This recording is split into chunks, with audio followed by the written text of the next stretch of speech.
Distinguished guests, members of the faculty, and my dear friends, welcome to the first day of Conventus 2020, the annual management conclave of International Management Institute, New Delhi.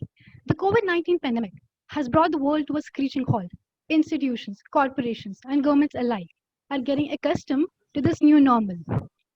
Conventus is a legacy that we at IMI New Delhi are determined to continue, come what may. And in that very spirit, we are proud to announce that for the first time, Conventus 20 is being held online. My fellow compare Rohit and I Drishti shall take you to the Economics Summit of Conventus 20. This year, Conventus is structured around the theme Survival and Growth in the VUCA World, Adaptability, Agility, and Sustainability. The acronym VUCA, which stands for Volatility, Uncertainty, Complexity, and Ambiguity, has gained massive popularity in the business world over the past few decades. The word VUCA world demands leaders to come up with realistic and applicable solutions. Firstly, by tackling volatility with a visionary approach and by not allowing small roadblocks to come in the way of the overarching vision. Further, businesses need to gauge uncertainty by bridging the gap between the causes and their effects. Firms can counter complexity by breaking down the loops of reactions and promoting proactivity towards solving problems. To conquer ambiguity, continuous learning and swiftness in decision making is the key. For years, we have seen industries change their entire business plan overnight to match the current market trends. The 2002 market crash had disastrous effects on various industries. Similarly, the 2008 financial crisis had detrimental socio-economic effects on the world. A common factor in both these situations is how unprepared it left everyone. As is rightly said, the best way to come out of a crisis is on top, and the only way to do that is by staying vigilant. As future leaders, understanding how to tackle these four elements will give us the opportunity to stay ahead of the curve. Survival in a VUCA world is the need of the hour, and growth is the true way forward. So before we proceed further into the session, let us have a look at the Conventus video.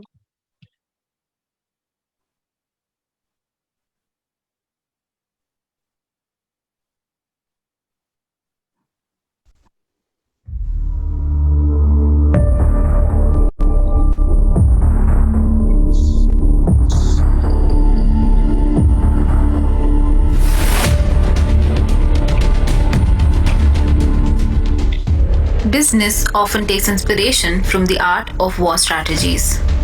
Gone are the days when a single textbook solution could work all molds. Challenges have become multifaceted. As experienced by the US Army during the Cold War, VUCA, an acronym describing how less they knew or could think regarding situations.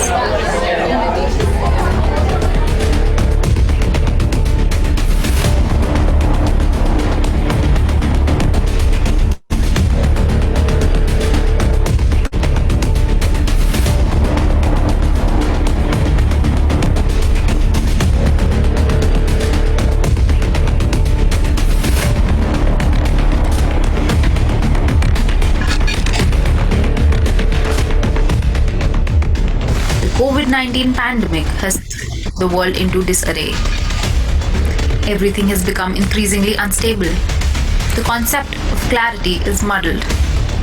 Predicting the future is nearly impossible. Interconnectivity is more chaotic than ever.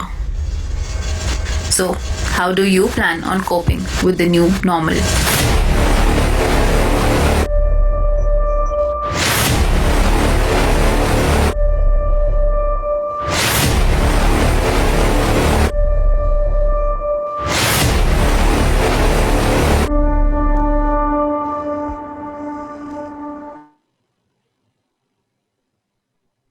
To share with us their valuable insights, we are honored to have with us 7 eminent personalities: Dr. Abhijit Sen, Dr. Sanjay Bharu, Mr. Girish Manwari, Dr. Ajay Dua, Dr. Prakash Narayan, Dr. Alvin D Singh, and Dr. Rajat Kathurya. Before we begin with the session, we would like to give a brief introduction of our speakers. We are delighted to introduce you all to our first panelist, Professor Abhijit Sen. Professor Abhijit Sen is the president of the Indian Society of Agricultural Economics. Dr. Sen was professor of economics in Jawaharlal Nehru University from 1985 to 2015. Dr. Sen has also served as a member of the Planning Commission of India from 2004 to 2014 and of the 14th Finance Commission during 2013 and 14. Dr. Sen has served as an advisor to international organizations such as the United Nations Development Programme, International Labour Organization, Food and Agricultural Organization, to state a few. In recognition of his distinguished service to public affairs, Dr. Sen was awarded the Padma Bhushan, the third highest civilian award in India in the year 2010. Sir, it is an honor to have you here with us today. Next, we are delighted to have among us Dr. Sanjay Bharu. Dr. Sanjay Bharu is Distinguished Fellow, Institute for Defense Studies and Analysis, and United Service Institution of India. Dr. Bharu has been the editor of India's major financial newspapers, The Economic Times, Financial Express, and Business Standard. Dr. Bharu was a media advisor to Prime Minister Manmohan Singh between 2004 and 2008 and the director for Geoeconomics and Strategy, International Institute of Strategic Studies, London. Dr. Bharu was a former Secretary General, Federation of Indian Chambers of Commerce and Industry between 2017 and 2018. And he was also a member of India's National Security Advisory Board between 1999 and 2001. Dr. Bharu is founder trustee, Forum for National Security Studies, India, and was also a member, India ASEAN Eminent Persons Group in 2010. Sir, it is an honor to have you here with us today. It is a privilege to introduce our next panelist, Mr. Girish Manwari. Mr. Manwari has over 27 years of consulting experience across multiple leading firms. During his 13 years at KPMG, Mr. Manwari was part of KPMG India's leadership team and has also served as the national leader for tax. Mr. Manwari's legacy includes works in mergers and acquisitions, transactions, and restructuring space for some of the biggest deals in our country, as well as for KPMG. Prior to KPMG, Mr. Manwari was with Arthur Andersen for over a decade. With extensive experience across multiple sectors, including manufacturing, energy and natural resources, financial services, automobile, pharmaceutical, and FMCG, Mr. Manwari's inputs are valued immensely in the corporate sphere. Sir, it is an honor to have you here with us today. Our next panelist for the session is Dr. Ajay Dua. Dr. Dua is a civil servant who joined the Indian Administrative Service in 1971.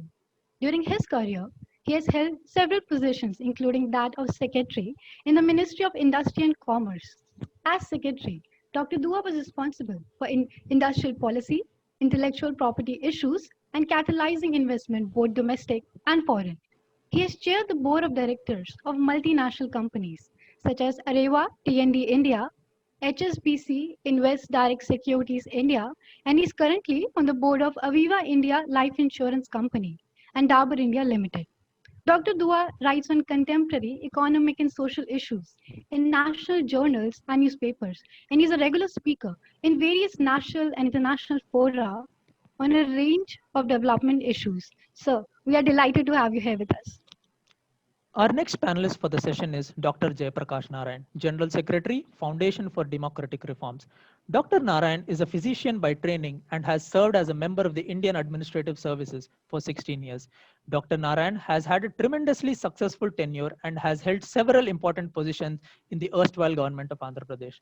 Convinced that the Indian governance process needed radical reforms, Dr. Narayan, along with like-minded colleagues, founded the Revolutionary Foundation for Democratic Reforms and Lok Satta, a people's movement for governance and political reforms.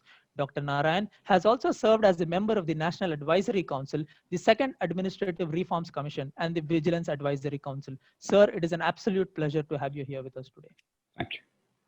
It gives me great pleasure to introduce our next panelist, Dr. Alvin D Singh, former Secretary to Government of India and former Secretary General, the Federation of Indian Chambers of Commerce and Industry. Dr. Alvin Singh has a history of working both with the government as well as private industries. He is currently the advisor for Bridge India, a progressive non-profit think tank set up in London in 2018.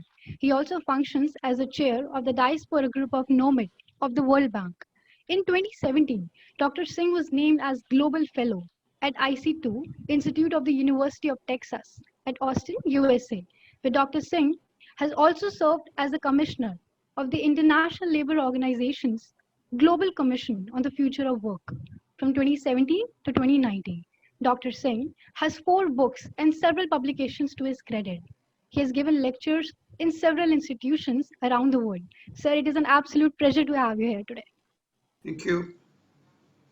Our next speaker and the moderator for today's session will be Dr. Rajat Kathurya. Dr. Rajat Kathurya is the Director and Chief Executive at Indian Council for Research and International Economic Relations, New Delhi. Dr. Kathurya has over 20 years of experience in teaching and over 15 years of experience in economic policy. Besides this, Dr. Kathurya has worked with the World Bank as a consultant and has carried out research assignments for a number of international organizations, including the International Labour Organization, the United Nations Conference on Trade and Development, Learn Asia, World Bank, and the Asian Development Bank. Sir, it is an honor to have you here with us today. In light of the main theme of Conventus 2020, the questions the Economic Summit wishes to address are: what policies define the character of the new economic era? And can sustainability combat uncertainty? The topic of discussion of this summit is navigating the policy thicket, the need for sustainable reforms in uncertain times. We are currently living in challenging times, a period that may be remembered as the toughest phase of our lives, filled with uncertainty and gloom. Decision makers have responded through policies that have evolved over the years, but it remains to be seen if they can survive the test of time. Financial markets across the world seem to have moderated their position on the prevailing uncertainty and in fact have responded positively to several fiscal measures of the governments. But this comes at a cost of fiscal indiscipline and expanding deficits of the governments. Will this lead to the next debt crisis? Or will quantitative easing measures revive demand and stimulate growth? Of all the stakeholders, the common people remain focal to the main economy, and any measures taken in response must keep the best interest of the common citizens in mind.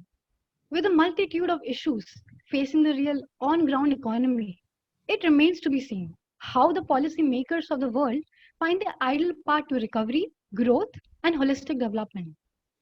Black swan events in history provide a unique opportunity to introspect and revisit our systems. Are they outdated? Are our actions ineffective? Are our policies irrelevant?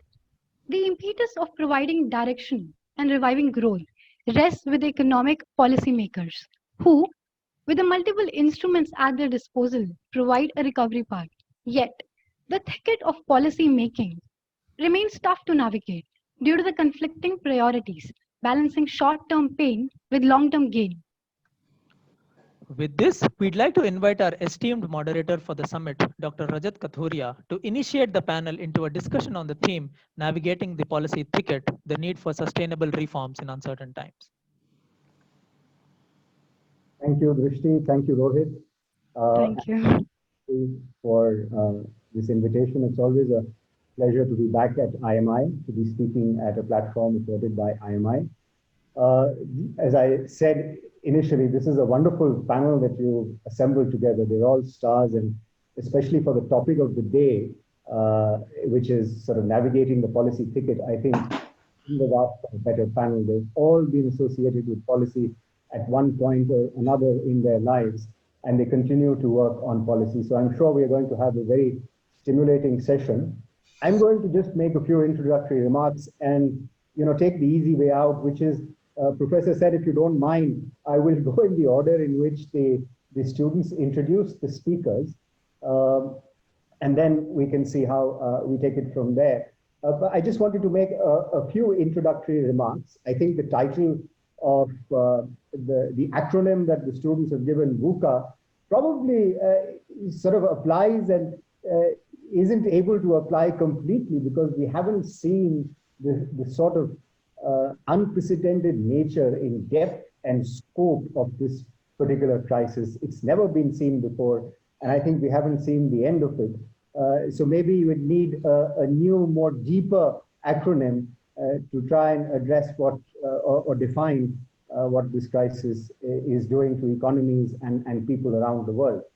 But certainly, this is not going to go away. This is more likely to be quasi-permanent. And in that sense, I think for India, particularly dense cities, large population, difficult to impose lockdowns, etc. The impacts of the crisis are already very severe. We know that the lockdown happened in the beginning in March, and the impact of that lockdown has already been felt on the Q1 growth. So in that sense, the lockdown was effective because our GDP has declined by 24% in the first quarter, and analysts say that it's going to continue to decline. And for the year, instead of a 5 or 6% negative, we are probably staring at a 10% negative growth rate. And the economy may not come back even to the levels of 2019-20 by another 2 years.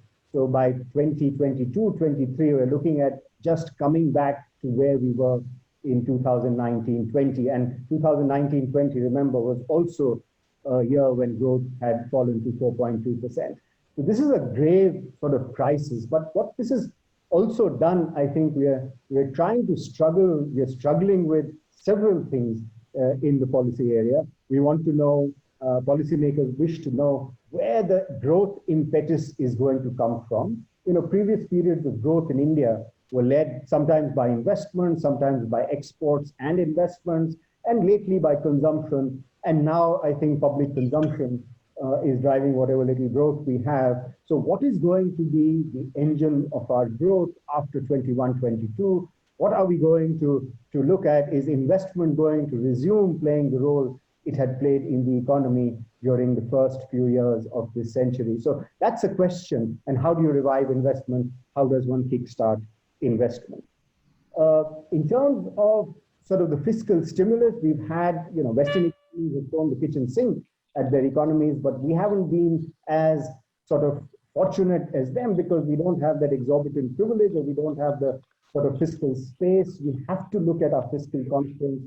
Already our fiscal deficit, combined fiscal deficits are touching double-digit levels, and the tax revenues, GST revenues have fallen because of decline in manufacturing and decline in production. We had decreased corporate tax rates last year, remember, to 25% or thereabouts, and the benefits of that we haven't yet seen. The implementation of GST has raised several issues, and I would like Mr. Manwari to try and address some issues, including, if you would like, to talk about the very topical issue of digital taxation, which seems to be quite relevant for India today, including the tax space. As you had also said in your opening remarks, and I'd like the panelists to touch upon this, we always say that in India, the crisis is an opportunity for reform.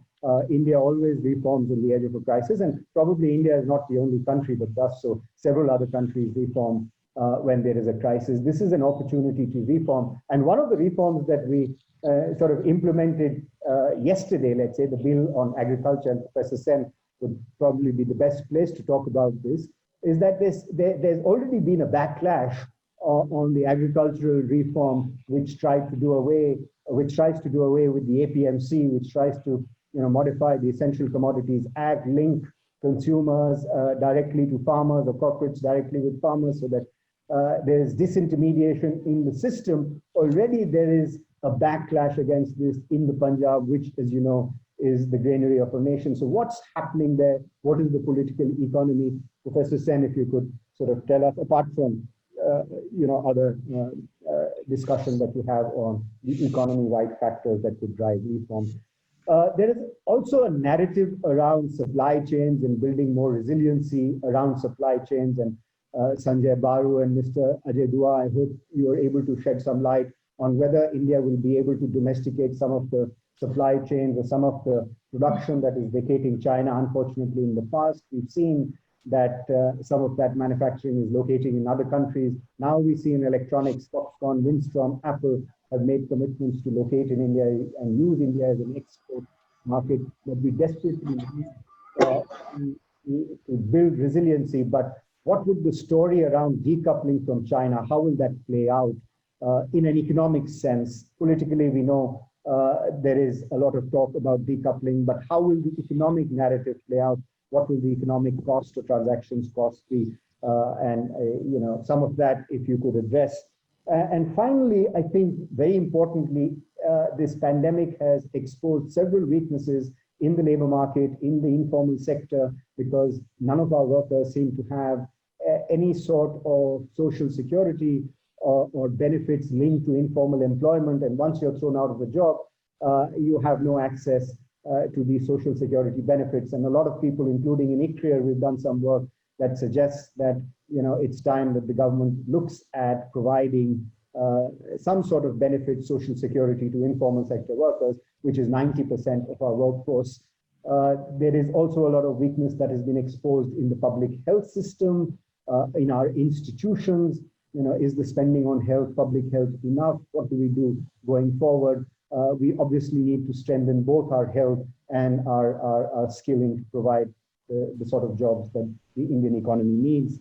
And I would like Mr. Didar Singh, because of the benefit of his experience in FICCI and of course with the government, to talk us through a little bit about what he sees the SME space, how is that evolving, and whether it will have the kind of impact the government envisaged the SMEs to have, because SMEs to a large extent are the backbone of any economy, including India's economy. And finally, at a broader level, as I said, as people say, that this is a crisis and opportunity for reform. Can we have reforms around sustainability, around climate change, around inclusion? Can we build those in within the system, since there seems to be an appetite, at least in the public minds, that this is an opportunity to have a more sustainable and a more inclusive growth model. The old growth model certainly has failed us. And so can we redesign the growth model to have more inclusion, more sustainability, and more trickle down, of course. So with those opening remarks, and I've sort of pointed out some questions to the speaker, and I'll come back and give more pointed questions to the speakers, including to Dr. Narayan, who I expect to talk us a little bit through the pandemic, given his experience as a physician, but also the institutional reform, both at the federal and at the state level, that he wishes to see to drive what the Prime Minister keeps saying about competitive federalism or even cooperative federalism. So with those remarks, may I request, Professor Sen, who you've introduced and who's been, a star in the... How do I have? Professor Sen? Yeah, how long do I speak for? You could speak for 5 to 7 minutes. 5 to 7 minutes, okay. Yeah.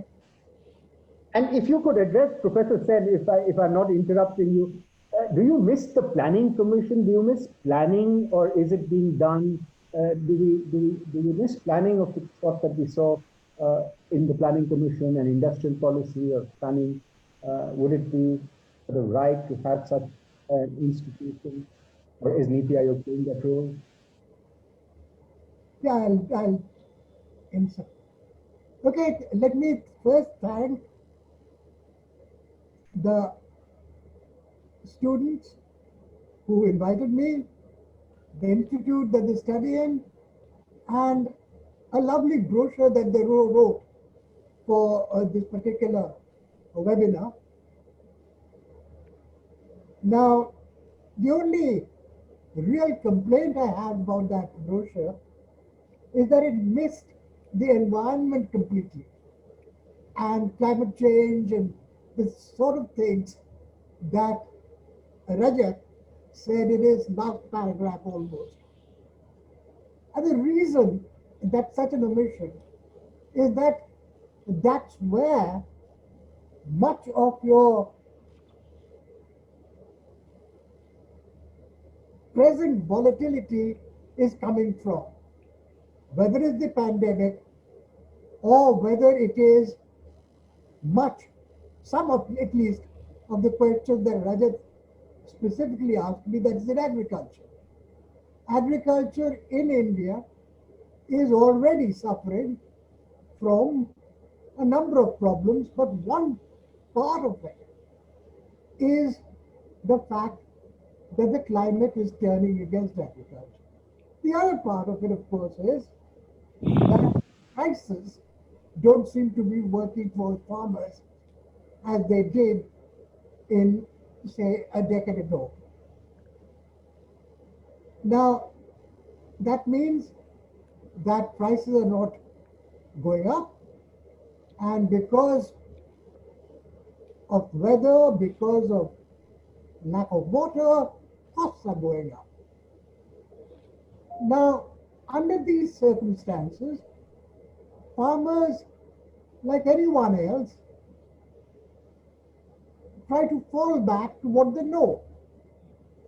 And what they know about the government when it comes to agricultural policy is that everything else is less material than if the government can actually buy their crop at a reasonable price.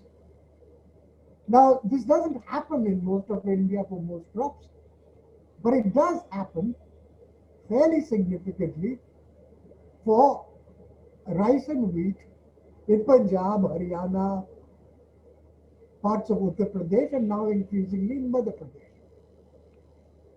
Now, the opposition that Rajat asked me to actually simply explain comes precisely from these places.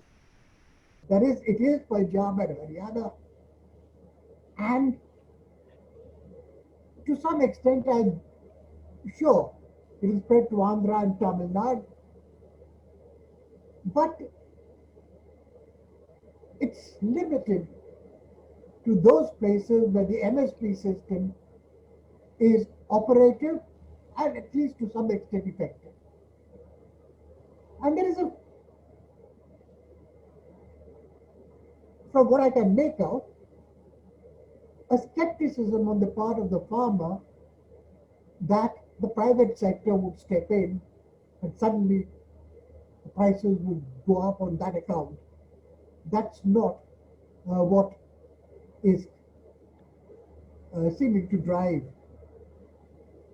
So, but as I said, underneath it all is the issue that the MSP prices, given falling demand, given rising costs, is a big issue in any case. And on top of that, coming with a situation where now you have other costs to bear with jobs, with migrant workers not moving, other market problems. I think it makes life hard for everyone, and I think that's all that I'll say about that particular issue. But my larger point about what we discussed today as a sort of background to this, let me say 3 or 4 things which have nothing to do with agriculture, but have to do with the topic that you've chosen.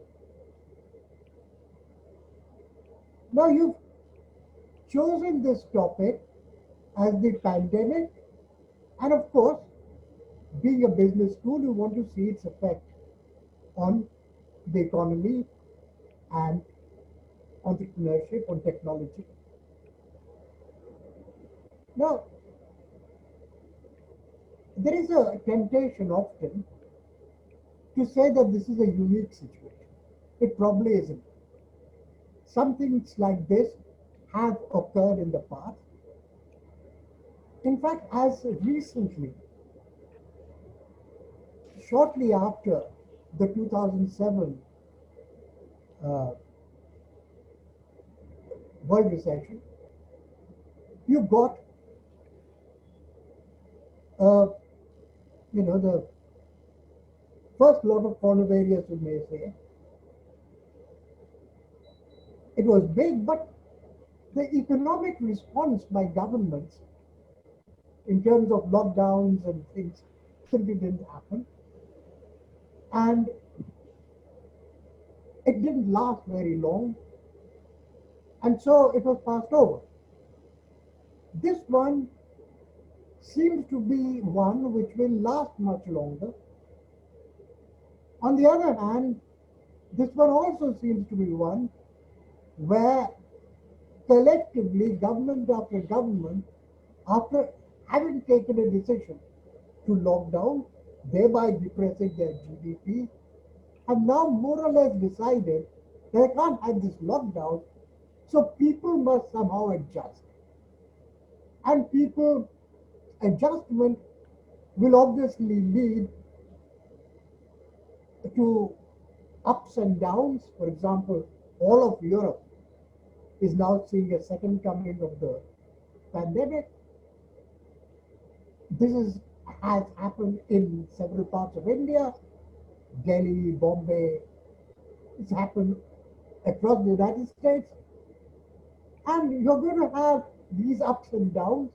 So it's going to be long drawn out.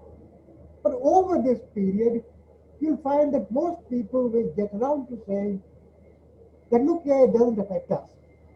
As far as the students are concerned, the chances are next to zero that anything happened to you. It's all these like me who have a problem. So a normal can be worked out. That normal is to live with the situation rather than solve that problem. And that means some behavioral changes. It also means, as the brochure correctly points out, opportunity for certain types of technologies to assist in behavioral changes, which makes it easier to operate normally in a situation that we face. For example, Zoom is having a great time. You and any webinars and other such content access providers have a great opportunity, as does, of course, the entire distance mode of communication and doing business. But having said that, I think the real question which comes up is the one again, Rajat, I think correctly asked, is if you're going to go from a slump, and this is the world economy, is likely to go down by at least 5%, we will do worse than that 5%. How do we, as a world, as a nation, get out of this? Things would have been much simpler if at least what happened in 2007 could be repeated, which is that the world worked together. Then at least the G5, then G20 had a common trajectory on a fiscal stimulus. It broke down later, but that commonness is simply not there. In fact, the other big problem, which you don't quite raise but is important to raise, is that just as you neglect climate, you neglect the political situation again all over the world, which makes nationalism the driving force. And it's the sort of nationalism which, for example, in the United States, and therefore with huge implications for the rest of the world, means, if not the end to globalization as we know it, certainly a big question mark over the way the world works as an interconnected place in the economic arena. Now, that's the big policy issue, which unfortunately we'll have to take country by country. Now, this is the sort of issue, and again, let me end up by saying, which normally the leading force within the government would have been the planning commission. not because of anything else, but because the Planning Commission would have been the one organization which could have got the rest of the ministries as well as the states to actually talk about matters. It was the Secretariat for the National Development Council, where all the chief ministers were members, and it had a certain degree of expertise within in-house, but a much larger web of expertise to which it was connected. And it did have a certain amount of clout because it had the money to hand out, and therefore departments and states listen more to it than it listens to the Niti Aayog, which simply doesn't have any money to give anyone. But nonetheless, I don't think institutions like the Planning Commission are that important. I think they were important. I think we miss it at the moment. That expertise and that credibility is something I think we could do with. But I think much more important than that is that we don't at the moment seem to have the recognition that whatever happens, it's going to be getting to normality, but getting to normality which will take place sooner or later. And by normality, I don't necessarily mean GDP shooting up or anything. It is that we don't look over our shoulders and say, what's going on, what's different. We have a new normal. But to get there, we have to actually have some way of thinking, where is the new investment going to be? Because that has to be the driver of the economy. The new investment at the moment is very unclear where it's going to be. There is a hope, where the labor reforms are coming in, that foreign investment would come in this time, not to look for the Indian domestic market, but to see India as a substitute for the Chinese marketplace. I think that's unlikely for many reasons, because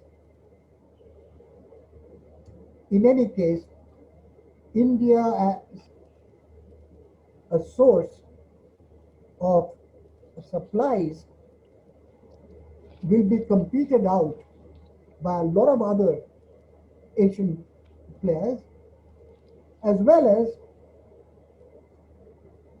the fact that soon, very soon, we will be the one country which has the most cases in the world, and so getting a visa for many places will be a much more difficult thing for an Indian to do than for our competitors.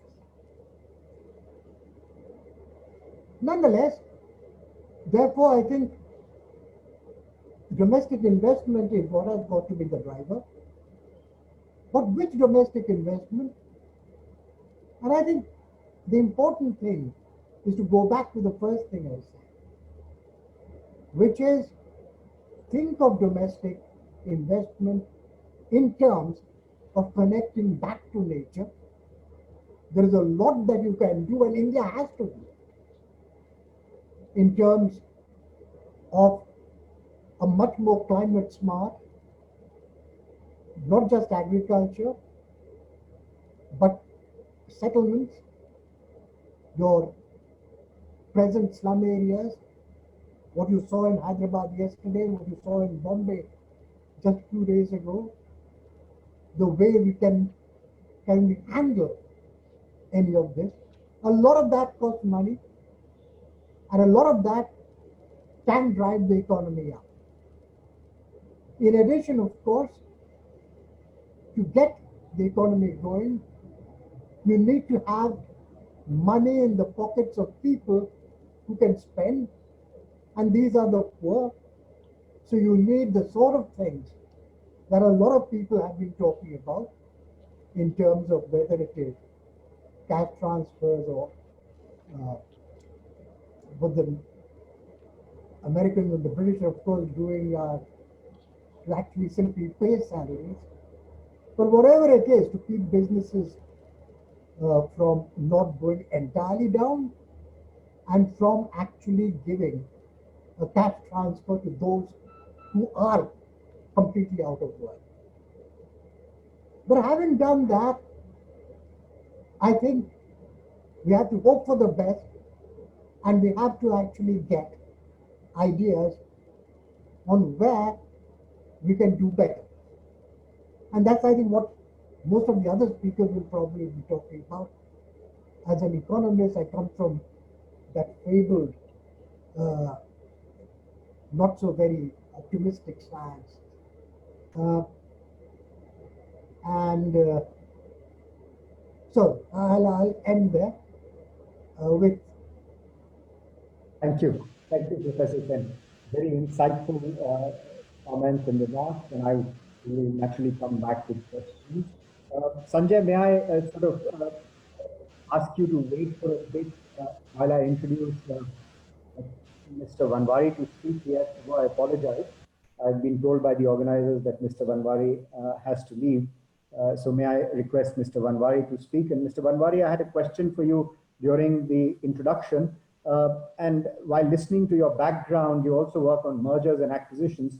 Could you also, talk us through the sort of digital mergers and conglomerization that is happening across the world and likely to happen in India? Whether that would, increase volatility, that would decrease volatility? Is that good for competition? Where are we headed in the digital space, to which Professor, Sen also alluded to, and also, issues around taxation that you would like to address? Mr. Manwari, over to you.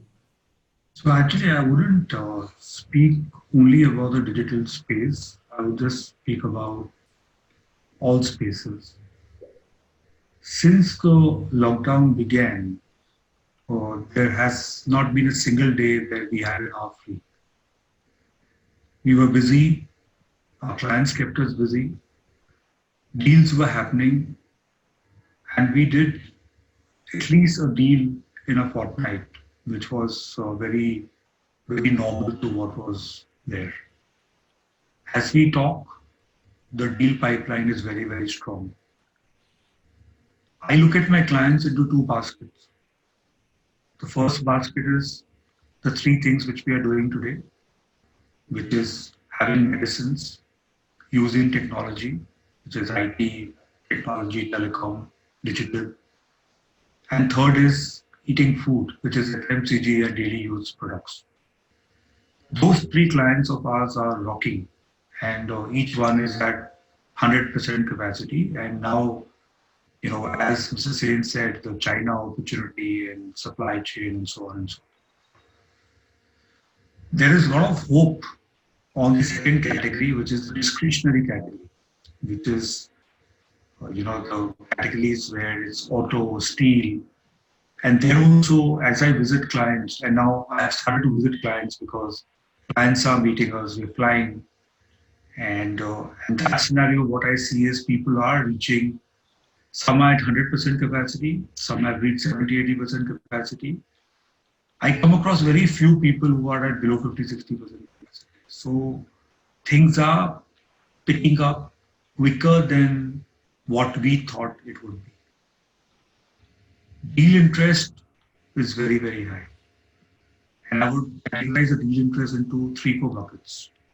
Strategic interest is very, very high. You saw what's happening in geo platforms or appliance retail and different kinds of things. We had the Kremls raising money in their pharma business, Carlyle acquiring Sequent. So deals are looking very good. People are raising money, and the fundraise is happening through strategic, through private equity, sovereign wealth funds. We also had QIBs by banks, which is HDFC, ICICI Bank, Kotak.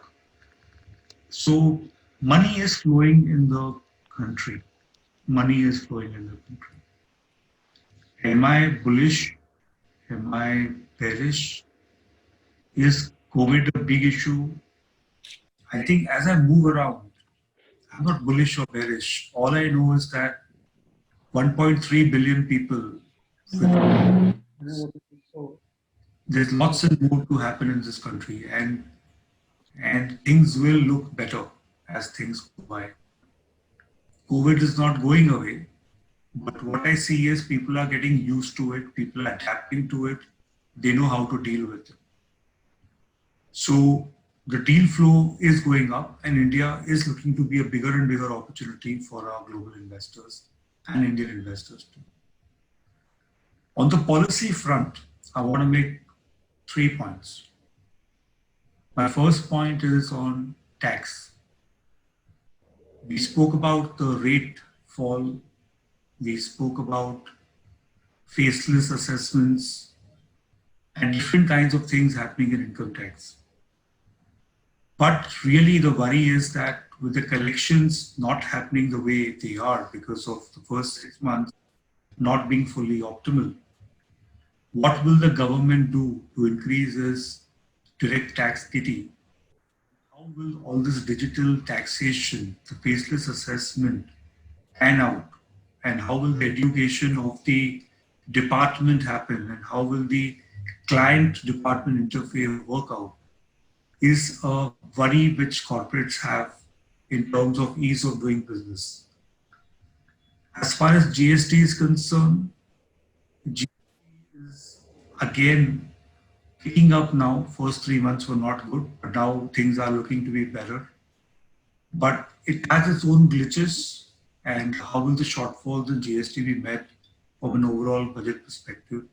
Are these short-term worries? Again, I maintain long-term remains intact. Short-term direct and indirect taxes look to be a watch point for compliance as well as collection perspective. And the fear is really poor collections, will it lead to a lot of harassment? And that's something which people are worried about. The third thing, the policy front, is something which is a lot of laws changes, APMC, agricultural reforms, different kinds of impetus from foreign direct investment, opening up of mining and different kinds of sectors. But really, when will the whole machinery be functional again? Because right now, work from home, RBI dysfunctional party, SEBI trying to cope with things. As COVID starts getting more receded, then you'll have more functioning of the government. So I think a lot of things are stuck, though people are doing their best to do whatever they can digitally. But at this point of time, in the immediate term, execution of things is turning out to be a problem. From a longer term perspective, consistency of things is what is important from a overall growth perspective. SEBI consistent policies, RBI consistent policies, FDI policies, so on and so forth. So tax, direct and indirect, I think the interfaces, the intent is good, but what happens on the ground has to be seen. On the policy front, really consistency of policy and execution of things is very, very important. And not to forget the IBC and its related impact. Now it's deferred, but when it starts, what will be the deeper impact on things is something which people will wait and watch. So I would say these are the things which I'm seeing with my client. The deal activity is still very high, because whatever we think, however negative we think, however doomsday we predict, we can't forget we are 1.3 billion people and we have a lot of aspirations. I mean, given the smallest opportunity, people want to move.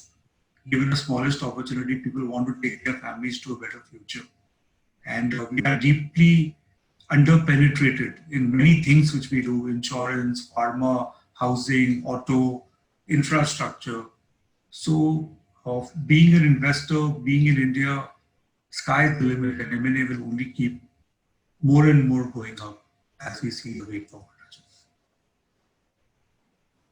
Thank you, Mr. Manwari. I think that bringing in a note of optimism And you're right, the sort of number of deals that are happening in the digital space in terms of the money being put into, let's say, geo or the digital companies is very, very high. From a competition or from an economic perspective, I think what the long-term impacts of that will be is something that I think we need to begin to address as well. And I guess the Competition Commission will be looking at that. Both you and Professor Sen have talked about the resiliency of the people. People will adjust, and indeed, resilience of Indians has been almost folklore. But there's another kind of resiliency that we are talking about today, and I wanted to bring in Sanjay Bharu on this and some other issues. The resiliency of supply chains, or the diversification or decoupling of supply chains and trying to attract them into India. So wanted to get his perspective. He works in IDSA right now, but he has vast experience in policy making in the Prime Minister's office. So Sanjay, your thoughts on whether that will happen, what the politics and the economics and any other issue that you want to address. Sanjay? Thank you, Rajat. I'll see if I can address the specific question you posed. I was not prepared for that. But first, let me say that, when we talk about optimism, pessimism, growth, we have so far not spoken about jobs. I am conscious of the fact that I'm speaking to a student audience. And I think it'll be very interesting for my student audience to do a simple test. How many of their friends in the previous batch, last year's batch, at this stage had already got placements? How many 2 years back had already got placements? How many in this batch are getting placements? Let us start from the micro. I think the biggest concern that young people in this country have today is not about Jio making billions, about Mukesh Ambani getting money, and not about deals, mergers, not about optimism or pessimism of people like us. But what about jobs? And I think there is a huge problem of uncertainty. And any policy going forward has to reassure the young people in India today that they have a future in which they will find jobs, meaningful jobs, secure jobs. And I think unless we put the focus firmly on employment, it's meaningless to talk about growth rates and optimism or pessimism. And I'm truly worried about this generation. I mean, the people I'm addressing this evening. It's an unfortunate generation. I mean, none of us face the pandemic. We all live through uncertainty or volatility or ambiguity. I mean, VUCA, volatility, uncertainty, complexity, and ambiguity. VCA are common for India across time. Volatility is part of growth process. Complexity, as far as India policy is concerned, is a given. Nowhere else do lawyers make so much money unraveling the tax code, for example. And of course, ambiguity, which again is a very singularly Indian contribution to administration and to lawmaking. I mean, so many legal disputes because of ambiguity. But the problem this year we have, because of the pandemic, is uncertainty.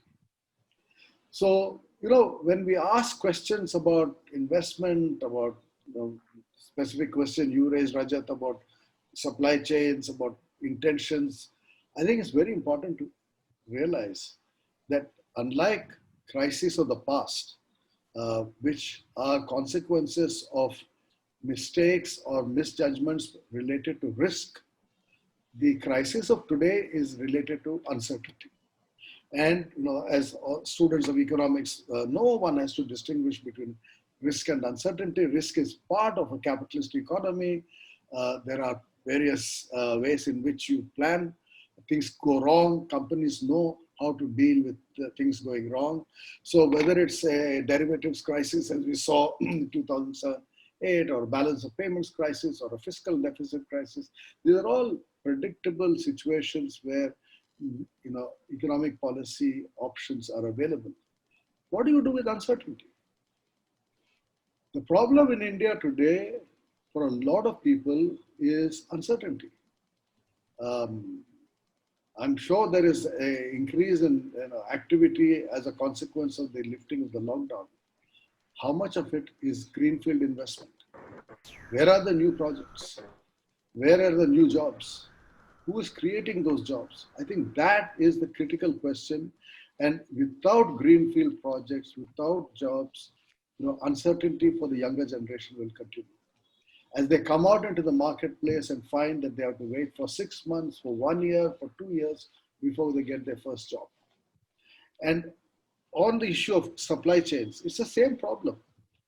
We are competing with a range of countries which are able to offer better environment for business than India. And so those relocating out of China are going to Vietnam, they're going to Malaysia, they're going to Indonesia, they're going even to Bangladesh. In fact, Indians are going to Bangladesh. The number of Indian jobs lost in the state of Gujarat that have migrated to Bangladesh in the textile garment business is humongous. So actually the relocation is happening out of India. I know personally many companies where they're investing more outside in their companies that they own. I mean, a lot of Indian companies, as you know, have sites outside in Africa and Europe, in Eastern Europe also. And they're actually investing more outside the country. So the critical challenge today of ending this uncertainty is the policy challenge. And to me, the only way and the only organization that is capable of dealing with the problem of uncertainty is the government. I mean, unless there is a proactive government policy, whether it's in fiscal policy, monetary policy, long-term investment in infrastructure, government policy is critical to dealing with the challenge of uncertainty. And I can see that the government is doing something. It's not as if it is inactive, but it is not adequately active. And I think one of the complaints has been, particularly on the fiscal side, excessive conservatism, which I can understand the reasons for it. I just end with an aside that when the GST was introduced, I remember that I was in FICCI at that time, and I had the opportunity of at that time talking to two finance ministers, one from Sweden and the other from Australia, both of whom said to me that, if you know your finance minister, go tell him not to do this now. Your growth is slowing down. We can see the Indian data, investment rates are falling. This is not the time to bring in a major fiscal restructuring like GST. But of course, the government chose to go ahead with this thing, and we are paying the consequences, because not only has the investment cycle not turned up, it is actually likely to go further down if the existing uncertainty continues. So let me end by saying that for this generation of students coming out, the future is not in all those mergers and deals, because they're not likely to generate jobs. They are generating jobs for existing guys in the market. Are they going to generate new jobs for young people in their early 20s? I'm not convinced. Therefore, it's the state, it's the government that has to step in. It is public investment that has to be increased, infrastructure and greenfield projects that have to be, hit the ground. And you need a new cycle of investment to revive the economy and to bring us out of this uncertainty. Let me stop. Thank you, Sanjay. Thank you for those very, very critical remarks. I think jobs is certainly the most important economic challenge, and it gets sort of more compounded by the fact that even the jobs that we have today in India are in the informal sector and what economists would call the poor quality jobs. And you're absolutely right, the need for sort of public investment to start to crowd in private investment at a later date, given risks. No greenfield investment is coming in, and therefore critical role for government, and I think a critical role for industrial policy. But since I'm the moderator, let me not talk about that. I will, so thank you, Sanjay. Let me now get in Mr. Ajay Dua, who could sort of talk about, from his experience, trade policy and the question that I asked Sanjay on, how he sees trade policy, how he sees our relationship with our trading partners working out, especially with China, Mr. Dua? Can you see me, Rajat? I can't see any one of you, but I can hear you. I'm okay with that. We can see you. We can see you. That's good enough. But I'm going to miss you, guys. Good. So anonymous. Let me start talking. Yeah. Okay. I think it's very where Sanjay left. I'll take over from there. The question of supply, India getting into the supply chain in a space which might possibly be vacated by China, is the question which you, Dr. Kathurya, had asked both of us. I think, one, China is not going to be vacating it so easily. And considering that the projection for the current year, as you know, the OECD projection of the world economy, which was put out just 3 days ago, it shows of the G20 countries, only country progressing this, having a positive GDP this year is going to be China. Everybody else, from varying from, say, countries like India are still in double digits, but even the rest of the countries of G20 going to be having sizable negative rates of growth, and the world as a whole growing, earlier projection 4.6, now down to 2.8, minus but contraction. So that's one point. Second, I don't see India, I might sound a bit pessimistic, India automatically moving in to get the space being vacated, if at all. As Sanjay mentioned, in certain areas, countries like Bangladesh, Vietnam, and now even Indonesia are stepping in. And these countries have the same factor endowment as we do, that is labor surplus, labor intensity. Many of the fields are being captured by them. And why those countries could probably, these labor intensive products and services, probably get an edge over us, I would say, is largely because of competitiveness in production. Whatever the reason, we may or may not agree with the labor movement, the way the labor is being used in Bangladesh. When I say used or misused, whatever you call it. The way things happen in Vietnam. The Chinese have invested a fair amount of money, but they went there when they saw the productivity of factors of production, particularly labor in Vietnam is particularly high, and the state there was willing to go the extra mile in ensuring the labor relations. Chinese didn't have to worry about it. Couple of times, the occasion has risen for this guarantee to be tested, and the Vietnamese government has lived up to the Chinese expectation. Net result, greater investment flows from there. Going forward, I don't see the Indian competitiveness improving overnight because a host of things need to be done. Be it the land, logistic costs to be rationalized, be it our taxation issues, all kinds of our infrastructure, turnaround time at the ports. In all these matters, China had a lead over the rest of the world by almost 20, 25 years. Even if the new countries now step in, it's going to take them time to really prove themselves to be worth the while to be in the supply chain. The issue of trade, which you raised, absolutely important. If we are not a party to the multilateral trade agreements, for good reasons, maybe because we needed to protect our agriculture, we needed to protect ourselves against the Chinese dumping, we needed to protect our dairy, all those variety of issues with respect to RCEP I'm referring to. But going forward, I think, yes, there is going to be an opportunity. Whether it will necessarily come to us, I'm not too sure, but there is no harm working towards selectively items where the government would be willing to support it. I use the word selectively cautiously because I think the stimulus from the government which there hasn't been very much, whether it's 1.676 trillion for which a supplementary demand has been put up, likely to go through.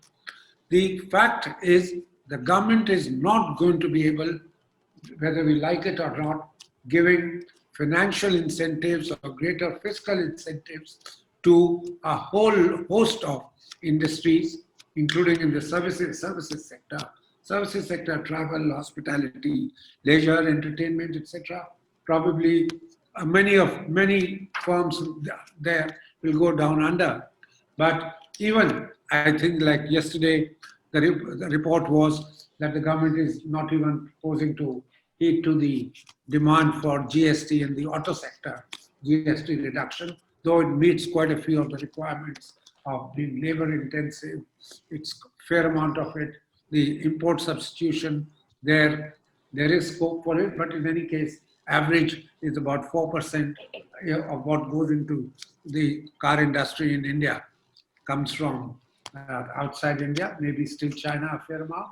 But fact of the matter is the government's fiscal space, the government's concern, even using monetary policy going forward with inflation already on the horizon, CPI around 6.7% for August, 6.9% for July, and financial stability issues also crop up. So much as I would like to see it, I see problem in terms of greater stimulus from the government. Stimulus would go to selective industries, and I hope it doesn't remain only for lives, because we are probably one of the few large countries of the world where the COVID COVID curve hasn't flattened. We are still, the 10 states of ours, which account for about 80% of the cases, are seeing an average CAGR of 3.2% per day since April. That's the increase with 95,000, the figure we reached a couple of days ago. Cause for concern and uncertainty remains about some second wave. I think we are still in the first wave and still growing the number of cases. Government would have to worry a lot about the other issue with Sanjay. We might see a lot of our slipping back into poverty. We had made good progress, but this pandemic holds the potential of seeing a large number of people slip back. Already in the organized sector, Mahesh Vyas of CMIE has been reporting that 31 million people have lost their job as of August end. He has included some in the informal sector, but not entirely. And worry about this huge informality in the Indian sector, which neither is reported in our Q1 data, where we are saying 23.9. Once the informal sector data is into account, it might well be about 25%. The degree of unemployment there is much larger, because agriculture, which employs the most of them, as CMI itself says, or Mahesh Vyas says, that there you see the highest amount of disguised employment or the underemployment, which is fairly huge in the agriculture.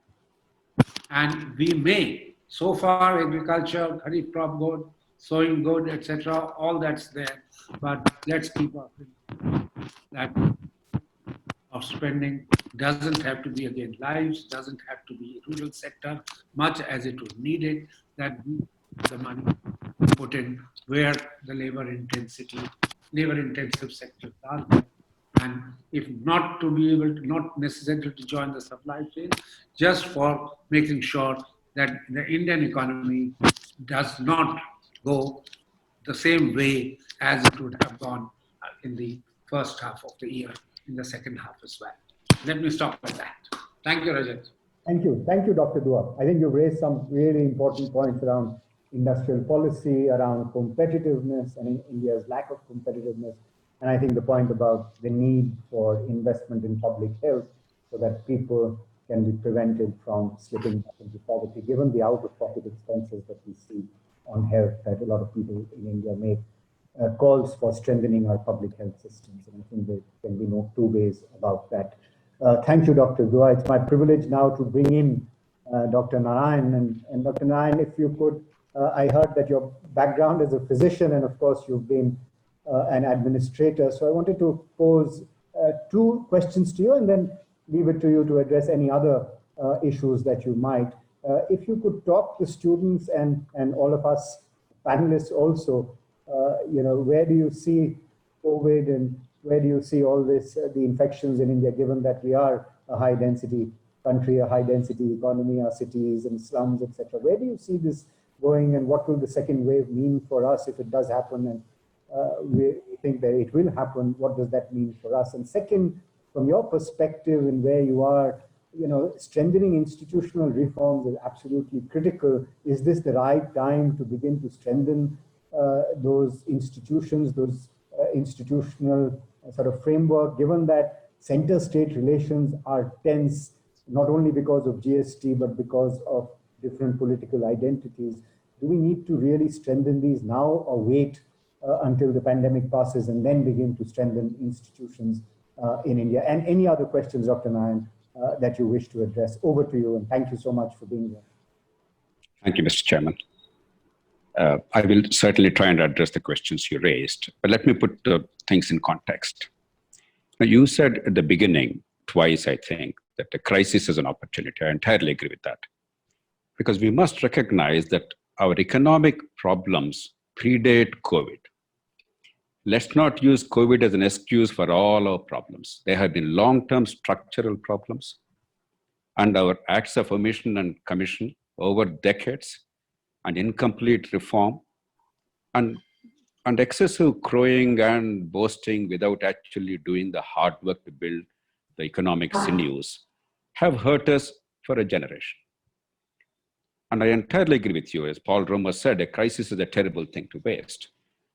It's true everywhere, but in particular, a democratic country like ours, with abject poverty and desperation, therefore, the desperation to maximize the short-term gains, it's always difficult for the political leader, for a government, to make decisions which benefit the country in the long term. It's easy for us to pontificate from outside. But a crisis makes it somewhat easier to look at delayed gratification and look at the long-term good. And I believe that we must really aggressively push for that, because status quo is not an option. Now, as far as the COVID is concerned, I'm actually quite optimistic. Some of my predecessors, they made some telling points, but on COVID, no thanks to government. It's not because of any conscious public policy or great public health system. We have a terrible public health system. Public policy has been dramatic without any substance in most cases. But luckily, because of the genetic endowments of the Indian population, we are somewhat less susceptible as a population. Some individuals are extremely susceptible, and some are dying without any pre-existing illnesses, otherwise in robust health. But I'm talking in a broader aggregate population level. Because we are genetically less susceptible to coronaviruses, whether it's influenza virus or COVID virus, the disease severity and mortality are much less. And partly because of that, and partly because of the enormous poverty and congestion and lack of hygiene and difficulty for social distancing for the bulk of the people, the disease obviously is spreading very quietly, silently, and very rapidly. While we are talking about a 5 million cases confirmed, corona positive, in actual fact, as of now, by the end of the month, we'll get the ICMR report and probably will have better data. But from the available data, if you make some assumptions, probably about 40% of the people already have antibodies. That means there's a reasonable expectation that there'll be disease resistance in these 40% people. In the next month and a half or two, by more or less by end of October, it should reach about 50-60%. That is when the disease spread will significantly halt. It will become a sporadic disease. We'll still require to take precautions like social distancing, But the kind of self-imposed coma we had to drive the economy into, because of the genuine healthcare concerns, they will significantly diminish. And therefore, while the economic slowdown, continued slowdown after a couple of months will be because of the larger structural and governance problems and policy problems, not because of COVID. Whatever loss we are sustaining, or obviously there's a big loss. But the future from the pandemic perspective is slightly better for India. Other countries are actually worse off because they are more prosperous countries. And therefore, no matter what they do, a significant proportion are not exposed to the illness, the infection, nor can they afford to because they're much more susceptible. And therefore, until the vaccine becomes universally available and used, they will still have problems. But India probably will have a better time in terms of COVID. So I would urge the policymakers to look at India post-October or post-September with a great deal more of optimism in respect to the pandemic. But that will still leave with the economic issues. Before coming to federalism, one issue about stimulus, because now in the note circulated by the students, they talk about New Deal and stimulus. While Mr. Dua and others mentioned, no, there's a limited amount that the government could spend so far. In any case, except for the welfare and to protect the poor and the vulnerable sections in moments of crisis, I think a stimulus so far would not have been very productive because the problem is not merely one of demand. It is a production and demand both for obvious reasons. And therefore, the normal economic parameters would not apply. But as the economy is recovering from the pandemic in the next 2 months, that is when I think the maximum effort should be made to put as much money as possible into people's pockets in a judicious manner, in a wise manner. Now, obviously, we don't have much money. We have enormous needs. Therefore, what can we do to make a significant difference to the economy and to our society and our productivity? Let me just mention some areas. Obviously, there's no time to go into any detail. And then move on. Healthcare. What is amazing to me is in the midst of a massive health crisis, in a country which among the large economies of the world has the worst healthcare indicators and worst public health system, 50 million people are becoming poor every year only because of healthcare costs or because they're not productive on account of illness. 50 million people, more than 90% of the country's populations in the world. There is not even serious debate as to what to do to really make healthcare a robust one at a moderate cost. And India is well placed to do that. If we spend 0.5% of GDP annually, and that much money is necessary because we're only spending 1.3% GDP, we can significantly improve healthcare outcomes. We cannot afford obviously 5-6% GDP, but we must certainly afford 2% GDP aggregate in addition, including what is already being spent, 1.3% GDP. I don't want to go into details, obviously, for a lot of time, but there is a spin-off. Sanjay has rightly talked about the jobs crisis in India, predating COVID. Jobs will not come from heaven. They come from fulfilling the human needs. You take the number of people employed in healthcare sector in the country, in public and private sector together, 3.6 million people altogether. Britain, with a population of about 4.5% of India's, has 1.6 million people in healthcare sector. The US, which is 1/4 of India's size, has 9.6 million people employed in healthcare sector. Now, we may not go to that level. We can easily employ in public sector and private sector. I'm not talking a big employment of 1 lakh rupees a month. I'm talking of 10,000, 12,000 rupees a month, to a significant number. We can easily employ probably a few million people only in this sector. Now, if you de-link jobs creation from the meeting of the society's needs and the larger governance and economic challenges of India and empowerment of the country, then we'll have ham-handed policies. Right hand doesn't know what the left hand is doing. That's what we've been doing in the past 70 years. You take, for instance, I think Sanjay or somebody mentioned the garment sector. Now, China, which is way above us in the value addition in the chain, we don't have to go into details. They produce and sell $175 billion of garments. We produce and sell $17 billion. Entirely self-inflicted wound. Because we have not allowed the small and medium sector to grow because of a third-rate labor laws, poor infrastructure, and silly, antiquated anti-delivery policies. There's one company in Vizag district, incidentally started by Sri Lankans, which is employing 22,000 workers, 10,000 rupees. There's not a village where a woman who wants to work is not finding employment. In hundreds of villages in surrounding area, everybody has employment. They're not relocated. They live there, they're ferried, they go back, and there's actual formal employment of a decent kind. It's there only in one district or maybe two districts of India. It should happen in every district of India. And this is only an example, but there are other things too. The Prime Minister talked about the land, labor, liquidity, and the laws. Nice. But we must walk the talk. Very quickly get employment in place through encouraging the kind of sectors where the demand within the country and to some extent, to the extent possible, global demand exists even today. Education and skills. Our education is among the worst. We don't require to spend money.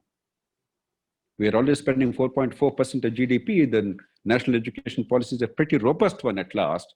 It talked about 6%, but frankly, it's not necessary. If 4.4% is properly deployed, we can significantly improve the educational outcomes.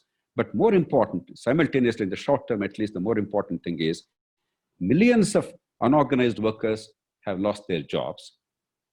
Most of them will probably not get their jobs back. Partly because most of the micro and small enterprises are collapsing. They're probably unlikely to survive this. Partly because a large number of our workers are domestic workers. India is the only country where a moderate middle-class family can afford a chauffeur, a servant maid, a cook, and so on and so forth. Now, they were getting some employment, 6,000, 7,000 a month, 8,000 a month, 10,000 a month, or whatever. Now, most of them, those jobs will not come back. Unless we aggressively retrain them and find productive occupations for them in employment generating sectors, we have a phenomenal crisis. There's no way the government can pump more money in terms of welfare every month. We simply don't have that kind of money in the long term. Agricultural supply chains. Now, some beginning is made, these three ordinances, the three laws. I completely endorse them, notwithstanding some political difficulties. Change in any political economic hours is going to be somewhat tumultuous at time, but that should not deter us as long as the right kind of things are being done for the long-term good of the country. But these are not enough. We have 1/8 of the agricultural land of the world. Unless the pricing is taken care of, as Dr. Abhijit Sen said, productivity, farmers will take care of it themselves. We don't have to teach farmers how to farm. We don't have to give lectures to them. And our state has no capacity anyway to do anything worthwhile. The farmers learn from each other as long as science and technology and access to inputs is available. Real issue is market, value addition, market, Indian and global. It's an absolute tragedy that our supply chains are so disgraceful, that there's a long chain, inefficient, with small players in between. They're not exploitative or corrupt. They simply are small and inefficient. They're eking out a precarious livelihood. We have to figure out a way of compressing the market chain and having the whole system of grading, packaging, transport, storage, processing, and opening up export markets with scale. That requires allowing supply chains to operate in the country on a big scale with certain caveats and safeguards. For far too long, we debated for endlessly. We announced a policy, we never implemented it. Grandiose announcements without actual tangible action will deter serious investors across the world.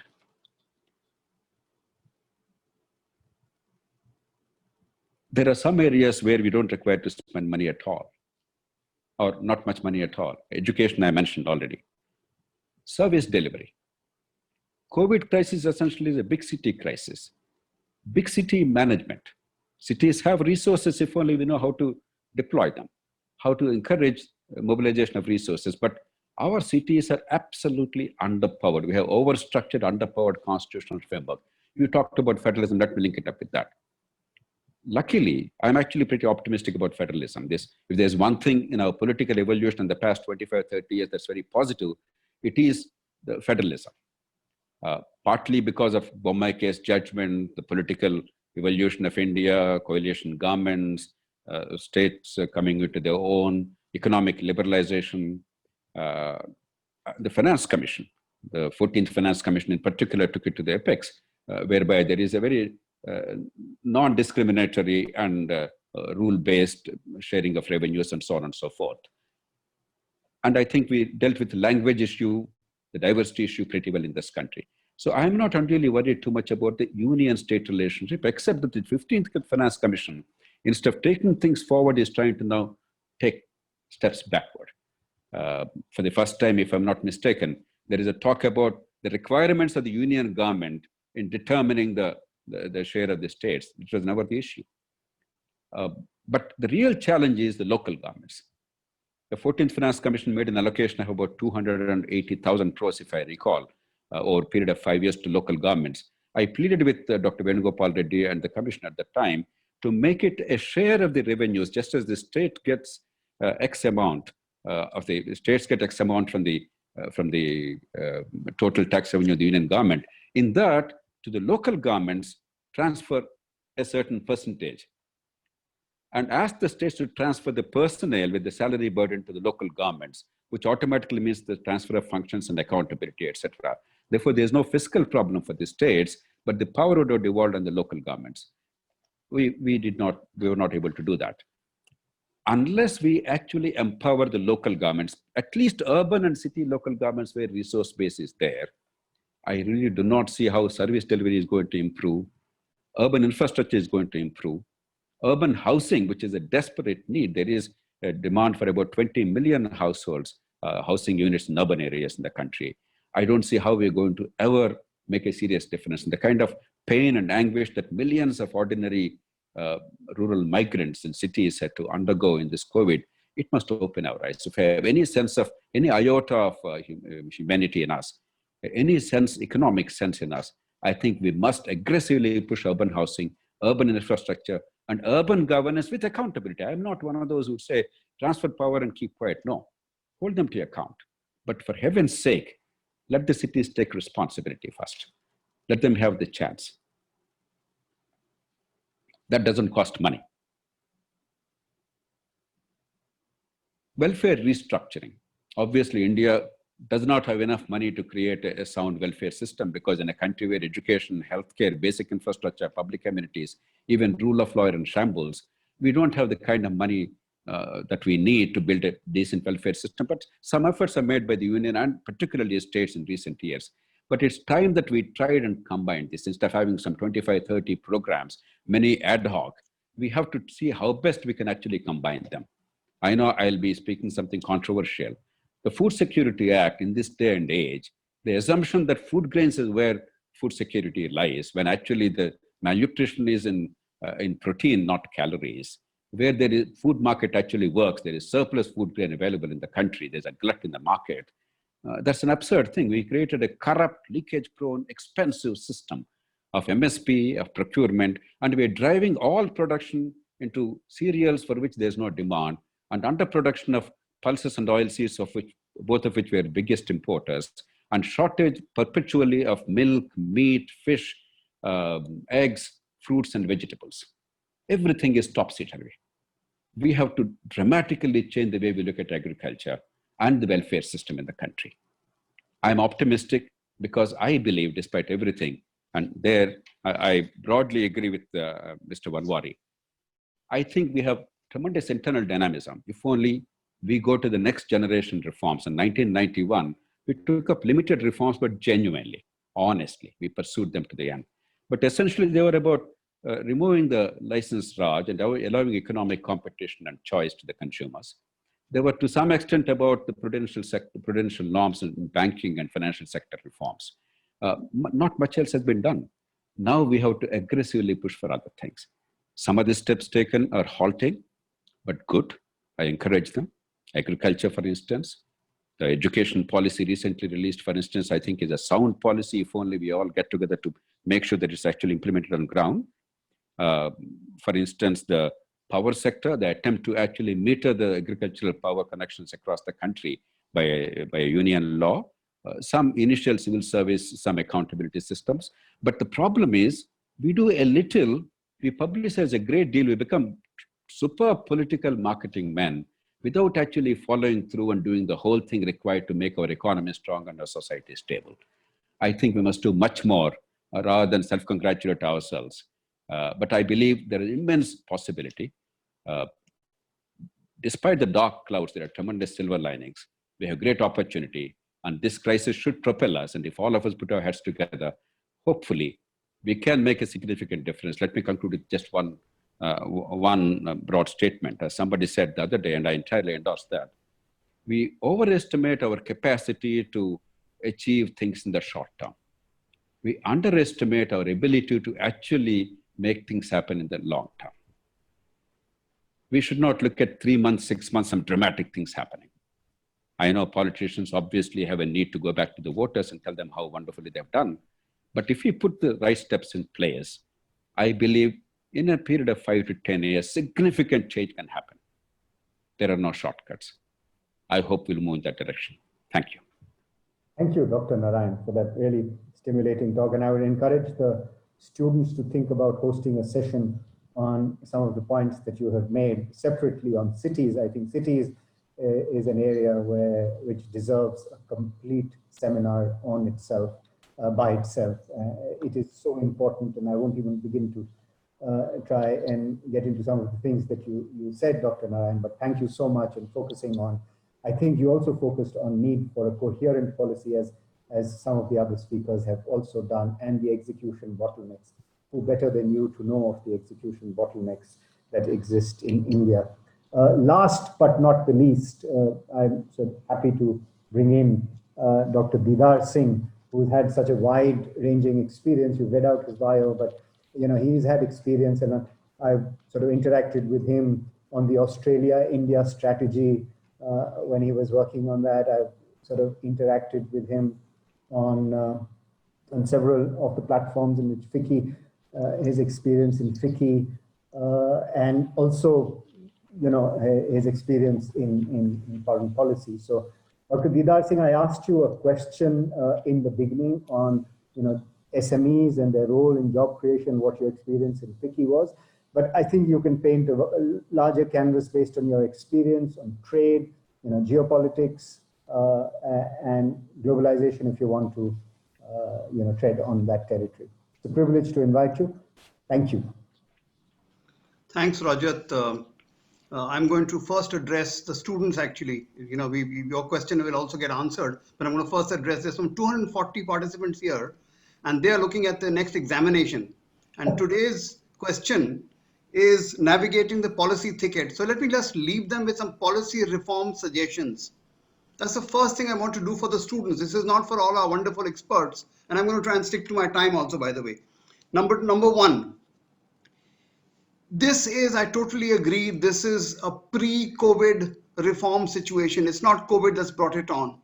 And we must look at first the factors of production. Have we done reform in land, labor, and capital? That's your first point that you need to note when you do your exam and write in it. Land, labor, capital. Have we done the necessary reforms there? Number two, the places that we need reform for the future are innovation and skills. We really need to get skills going because that's where the job employment situation really links up with. So that's the second point you need to note. The third point you need to note is that the whole world is losing multilateralism or is losing globalization, but it's increasing its local and regional cooperation. So in terms of trade, the real key is going to be regional integration.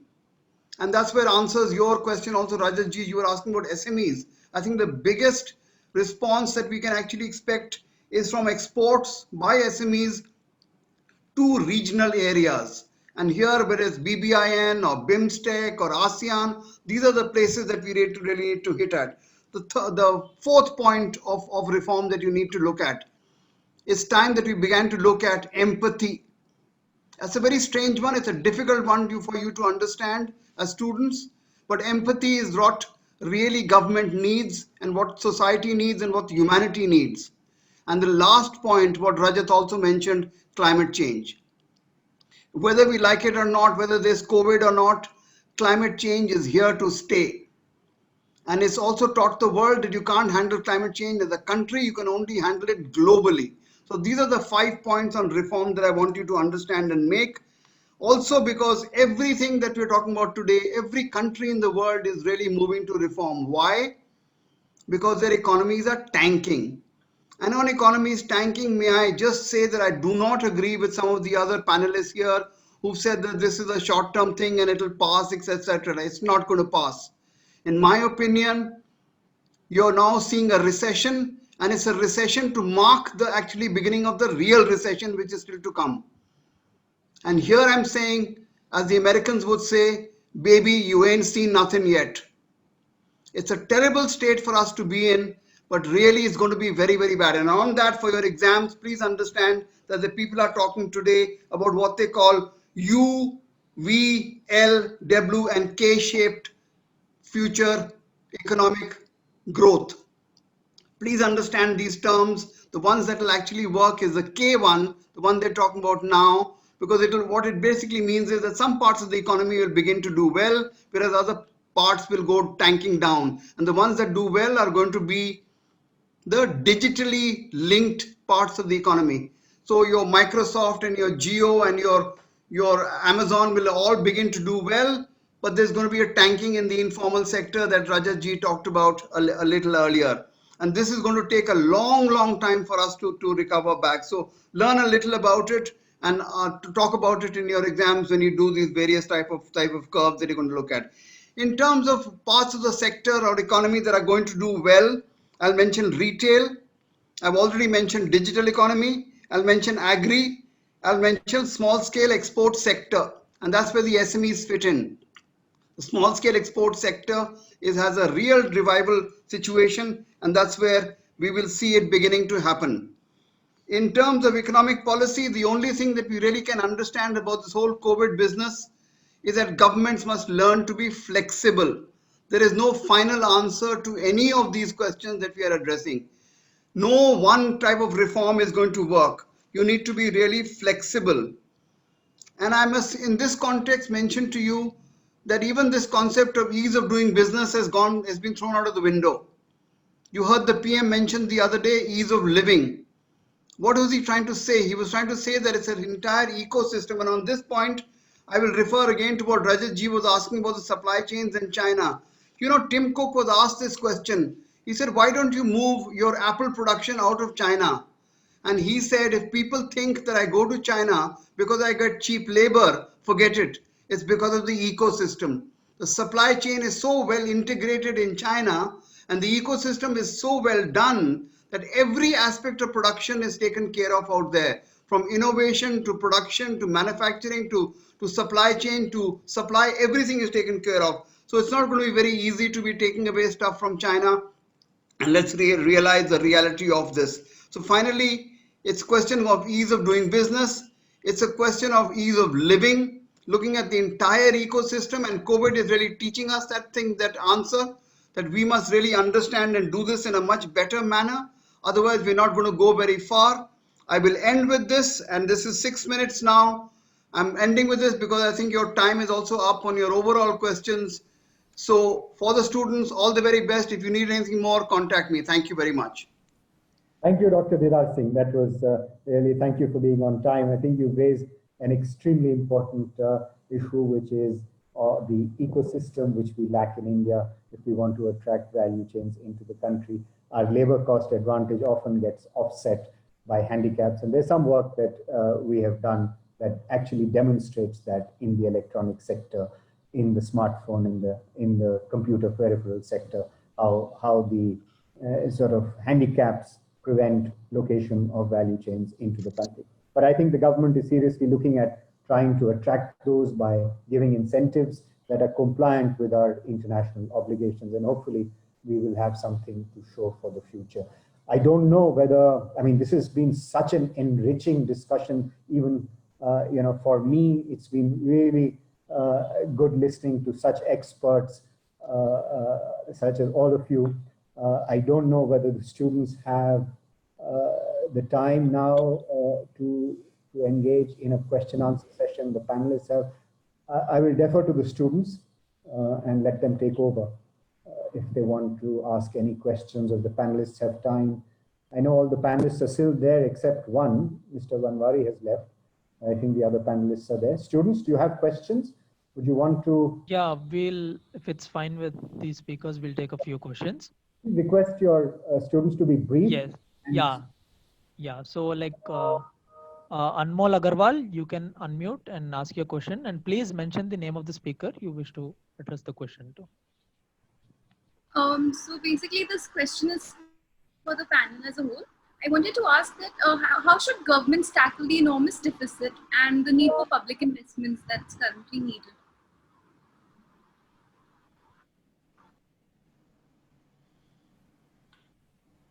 Anybody wants to address that question? Dr. Narayan, Dr. Didar Singh? I'm not an economist, and therefore let me make an attempt. You know, at the end of the day, what matters is not so much deficit in a situation like this, but it is how you deploy resources. If you deploy prudently, where minimum investment gives you the maximum advantage, like, right kind of healthcare, not too much expenditure, but well-designed additional expenditure to radically transform. A bit of money is going to improve the productivity and the health of a large number of people, and therefore the economic consequences individually and societally and to the government are phenomenal. Similarly, the big city infrastructure and urban housing. Housing is a tremendous employment provider. Plus, it has many other spin-offs in terms of, boosting many industries and making urban lives much better, and therefore creating a climate to attract investment and talent and so on and so forth. So you must be judicious about the expenditure. You can't simply squander money for political gain, short-term political gain. The temptation always in a situation like this, everywhere in the world, and particularly in a country like India, is that. So I don't think it is really the shortage of resources alone that is the problem. How we deploy is the problem, because the whole world understands the deficits are now here to stay. Your own note said about $10 trillion to up to $30 trillion deficit is expected in the fiscal deficits across the world. And I think as long as the money is properly utilized, the market also will understand that, because they see the signals and they know the truth. And I'm sure the chairperson will tell you, as one of the significant rating agencies, that no, they don't merely look at the number in a hard sense. They actually look at what's happening with the numbers. And we don't have to worry about the markets as long as we do the right thing. Rajat, may I just also intervene and mention about the young lady asked about government intervention? May I just give a small case? Please go ahead, Dr. Didar Singh. Please go ahead. Yeah, Anmol, government, remember we're a poor country, we're a developing country. So there's a limit to which government can actually do. But on this, I'll give you an example of Brazil. Brazil did a very interesting thing. What Brazil did was, it first of all put a cap on government spending. Through parliament, they passed a constitutional amendment to say that you can't spend more than 20% of GDP. This ensured that Brazil at the end of the day would not get into inflation and made sure that it's limited. The second thing that they did was, government in Brazil gave income support to BPL households ranging from about 4.5% of their GDP.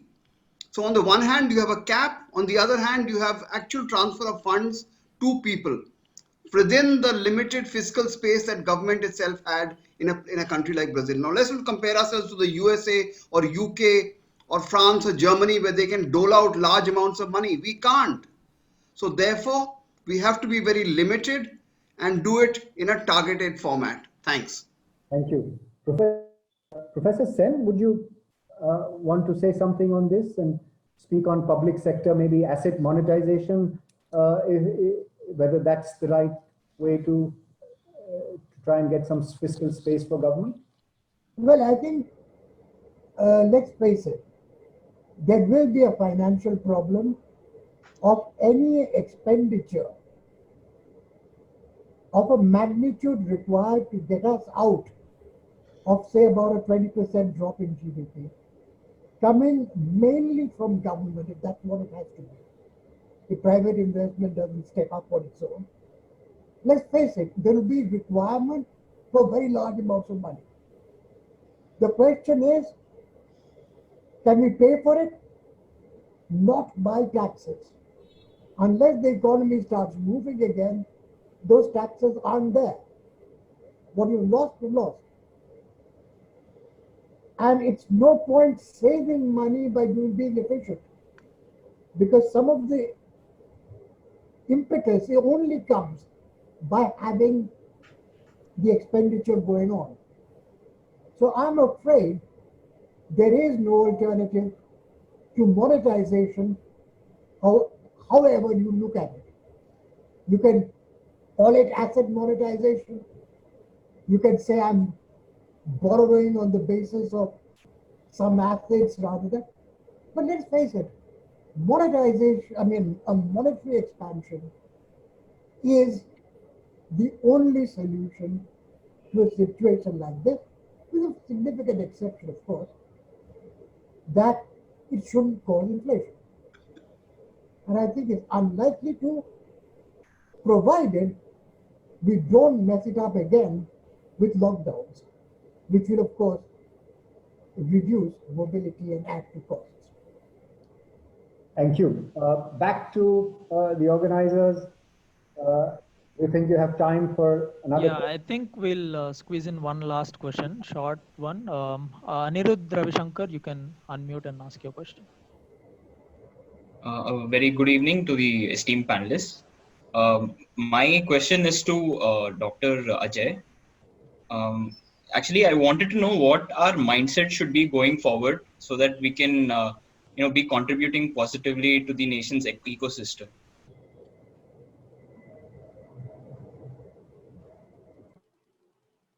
You have not unmuted yourself, Ajay. You have to unmute yourself. Yeah. I think I'm all for a relook at the public policy in the country. For years together, we have not really looked at whether it is in the ultimate analysis benefiting the largest number of people or not. It used to be called Benthamite's utilitarian principle. If we were to apply that test in almost all our expenditure, and I'm linking it up with the last question on fiscal deficit, does any expenditure or any action of the government, what kind of an effect does it have? Is it a multiplier effect? If the one which has the greatest amount of effect, external economies and all those kind of things taken into account, then that is a good policy. Hitherto, we have been looking at our action in India in silos. Industrial policy being made in the industry ministry, agriculture policy being made somewhere else. The point is, which yet again connected to the usefulness of the Planning Commission, a point which Mr. Sen had earlier made. The Planning Commission probably, right now, the name was not all that palliative, since we have moved to a market economy, etc. Its name could have been replaced, so say Development Commission. Not necessarily because it's not a statutory body or a constitutional body, that could have been done easily, but we have done away with a national thinking body.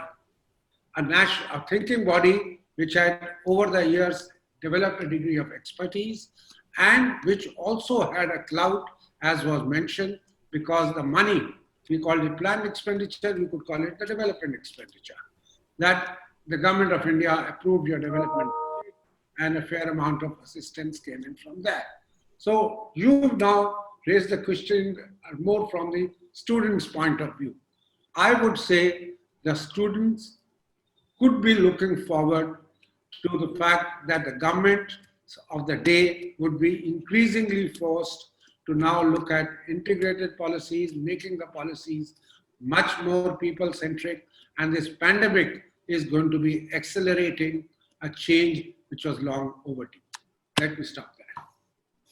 Thank you, Dr. Dua. Before handing it back to the students, I just want to use my privilege as a moderator to, I'm not going to summarize the discussion. It's been so rich. I thank each one of the panelists, Professor Sen, Mr. Manwari, Sanjay, Dr. Narayan, Dr. Dua, Dr. Didar Singh for a most wonderful and stimulating and enriching, even for me, panel discussion. I just want to leave the students with one point, and I think it's been already made by the panelists, just one point by way of summary, which is that this is naturally a global problem.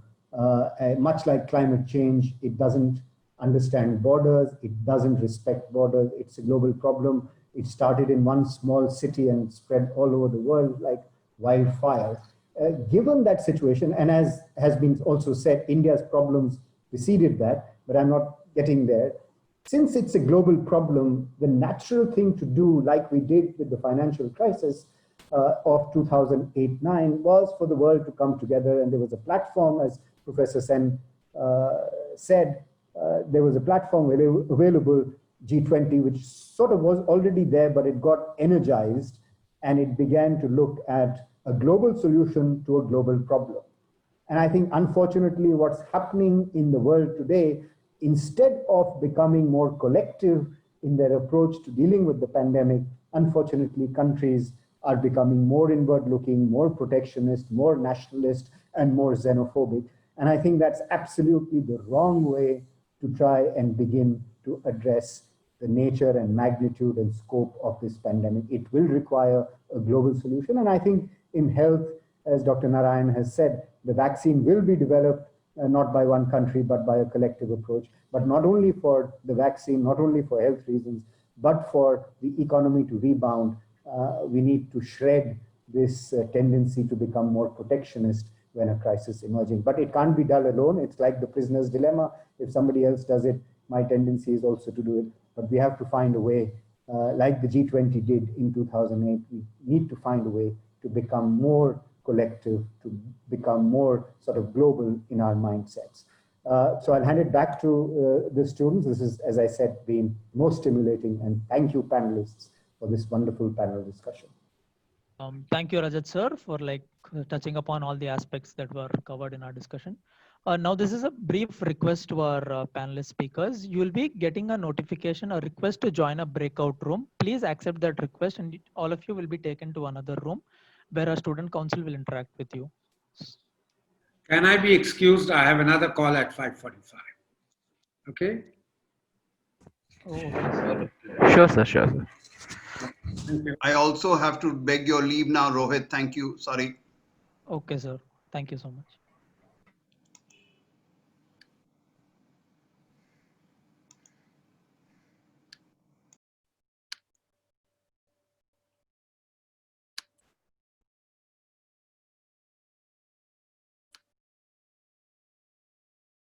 Can you excuse me as well?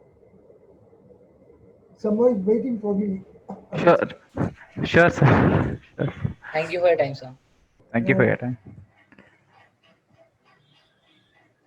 Yeah, so on behalf of everyone virtually present here, I express my sincere gratitude to the guest speakers, Dr. Abhijit Sen, Dr. Sanjay Bharu, Mr. Girish Manwari, Dr. Ajay Dua, Dr. Jay Prakash Narayan, Dr. Alvin D Singh, and Dr. Rajat Kathurya for taking out time from their busy schedule and sharing their thought-provoking insights with all of us.